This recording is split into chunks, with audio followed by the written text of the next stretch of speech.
Alright, so fantasy football is actually pretty simple.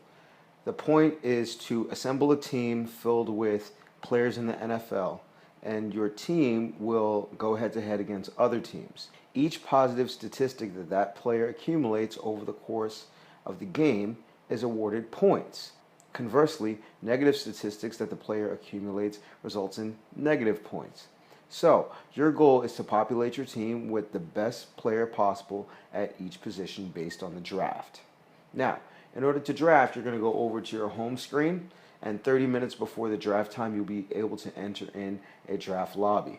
Now, your draft spot has been predetermined, and you will pick based on your draft spot. So in this example, I'm picking first, which means I get to pick the first player that I want out of all the available players in the league. Now, this sounds like a great thing. However, the one thing that you have to understand is that this draft goes in a snake order. So if I pick first in the first round, I'm going to pick last in the second round. Some people see this as an advantage. Some people see this as a disadvantage. It's all about strategy and how you're going to draft your players. Now, for each game, you're going to have a required number of positions that you need to fill.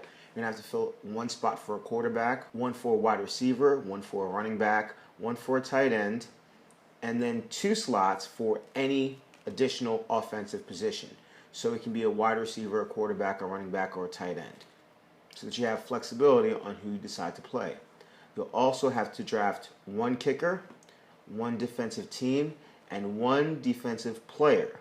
You'll also be given 4 bench spots for additional spots on your team. Now, when you start the draft, you have to wait until each player is picked up until your draft spot. Once your draft spot becomes available, you can then cycle through any of the available players on the list, and then you'll hit draft player to acquire that player. That player will be shown on the right-hand side of your screen so that you know what slots you still have to fill up. So in a situation like this, it doesn't make sense to get 5 running backs, as you realistically only need 1 running back, and if you want to use the running back position at your flex position, you can have up to 2 running backs, but you'll never need all 5 at a time. So your best bet in drafting is to fill out each position with the best possible player using your draft picks until each of the required positions have been filled out. A loose guideline to remember is that the running back is probably the most important position, followed by the quarterback, followed by the wide receiver, the tight end, the defensive team, the kicker, and an individual defensive player. When it comes to strategizing on who you should pick, if you have some concept of what players you'd want on your team, you'll notice that the line on the left will dictate how many players are in between your next pick. In most cases, players tend to be taken off the board in order of value. So the players in between your current pick and your next pick will most likely be gone by the time your next pick arrives. So if you wanted to strategize, what you would do is look at the list of players in between your current pick and your next pick and try to decide which player your team needs the most. You will then draft that player. And finally, if you want to eliminate all complications and just heckle your fellow drafters, you can simply click on the Auto Draft button shown in the lower left, and Yahoo will automatically pick out a player for you. Keep in mind that you'll only have 45 seconds for each pick in the draft.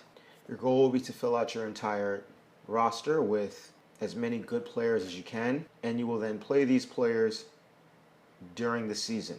Now, the one thing that you want to take note of is the bye week. On any given week in the NFL, teams will have off, which means your player won't be able to accumulate any points. So, for instance, if you were to draft 3 running backs in your team and they all had the bye week of 5, once week 5 rolls around in the NFL season, you have nobody to put in the running back slot. So, for all of your bench players, it'd be a good idea to make sure that that position has a different bye week from your starters. That's it. You're going to have a great time drafting. Don't think too hard because you can never predict who's going to be great. And even after you draft your team, if one of your players ends up sucking or gets injured, you can always acquire another player through trade or free agency. But we'll save that lesson for another day. Good luck and have fun.